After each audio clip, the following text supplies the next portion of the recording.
नमस्कार, स्वागत है आपका यूपी तक पर। मैं हूं कुमार अभिषेक। आज बात होगी उस सबसे बड़ी चर्चा की जिसने उत्तर प्रदेश की सियासत को इस वक्त मथ रखा है। जी हां, क्या जयंत चौधरी एनडीए में आ रहे हैं? क्या जयंत चौधरी बीजेपी के साथ आने वाले हैं? और बीजेपी के साथ अगर वो आ रहे हैं तो उन्हें क्या मिल रहा है? बीजेपी उन्हें क्या ऑफर कर रही है? हम आपको ये बताने जा रहे हैं। तो उत्तर प्रदेश के सियासत की सबसे बड़ी खबर या यूं कहें सबसे बड़ी चर्चा यह है कि जयंत चौधरी आईएनडीआईए यानी इंडिया ब्लॉक छोड़कर अब एनडीए का दामन थाम लेंगे। हालांकि ये फिलहाल चर्चा है और इसकी पुष्टि ना तो बीजेपी ने की है और ना ही जयंत चौधरी ने, लेकिन कुछ ऐसे हालात और बातें हैं जो इस ओर इशारा कर रही हैं कि जयंत चौधरी भी बीजेपी के साथ आ सकते हैं। तो सबसे पहले समझ लीजिए कि आखिर वो वजह क्या है। दरअसल कुछ दिनों से जयंत चौधरी संसद में भी नहीं दिख रहे, जयंत चौधरी से संपर्क भी नहीं हो रहा और जयंत चौधरी के करीबी लोगों का यह कहना है कि जयंत चौधरी अब बीजेपी की राह पकड़ रहे हैं। हालांकि समाजवादी पार्टी ने इसे सरासर अफवाह करार दिया है, चाहे शिवपाल यादव हो या फिर प्रदेश अध्यक्ष उत्तम पटेल। दोनों ने कहा है कि जयंत चौधरी के बारे में यह बात सरासर गलत है, झूठ है, अफवाह है और वो कतई एनडीए का रुख नहीं करने वाले। वो मजबूती के साथ अखिलेश यादव के साथ जुड़े हैं और उनकी बातचीत भी पूरी हो चुकी है या अगर थोड़ी बहुत बची है तो वो पूरी हो जाएगी, लेकिन वो नहीं जा रहे, ऐसा दावा समाजवादी पार्टी का है। हालांकि यह दावा अभी तक आधिकारिक तौर पर पिछले कुछ घंटों में जयंत चौधरी की तरफ से नहीं आया है। जयंत चौधरी बेशक इस वक्त इंडिया गठबंधन में है, लेकिन आप समझ लीजिए कि बीजेपी अब उन्हें लुभाने की पूरी कोशिश में, जुगत में लगी हुई है। दरअसल 7 सीट के बरक्स, जो 7 सीटें समाजवादी पार्टी ने जयंत चौधरी को ऑफर की है, उसके बरक्स बीजेपी ने 4 सीटों का ऑफर जयंत चौधरी को दिया है और उन 4 सीटों में बागपत, मथुरा, कैराना, ये 3 सीटें उसमें शामिल हैं।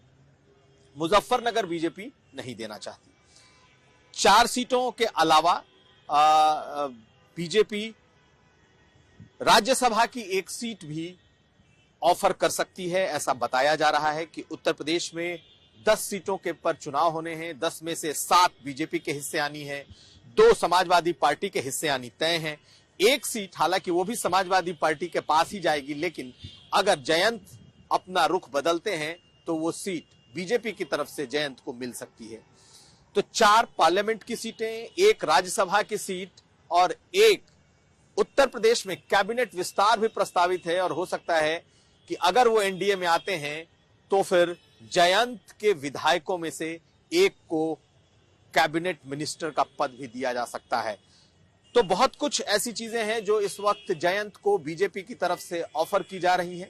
इसके अलावा ये मानकर लोग चल रहे हैं कि अगर जयंत बीजेपी में आए और जब 2024 में अगर मोदी की तीसरी बार सरकार बनती है तो वो केंद्र में मंत्री भी हो सकते हैं। तो ये तमाम ऑफर इस वक्त जयंत चौधरी के पास हैं और इसमें भी बहुत कुछ नेगोशिएट होने की गुंजाइश है, यानी कि 1 की जगह 2, 4 की जगह 5 लोकसभा सीटें, बहुत कुछ ऐसा है जो बीजेपी ऑफर कर रही है।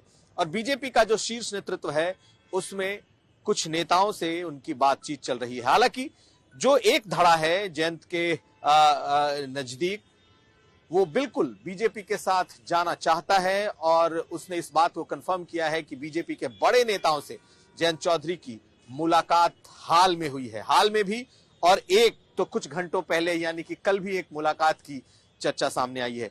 उधर दूसरी तरफ समाजवादी पार्टी को लेकर के जो चर्चा है उसमें यह कि समाजवादी पार्टी से 3 सीटों पर गठबंधन को लेकर बात नहीं बन पाई है, जहां पर सपा अपने कैंडिडेट चाहती है।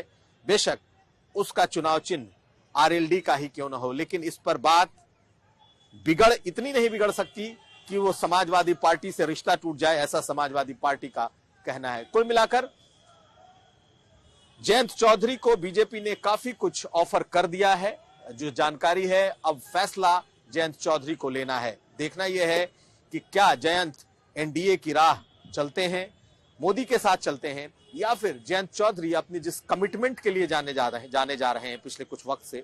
और याद करिए उनका वो बयान जो चवन्नी वाला उन्होंने बयान दिया था कि उनकी पार्टी और वो कोई चवन्नी नहीं है जो बदल जाए, तो अब हमारी नजर उस पर बनी रहेगी।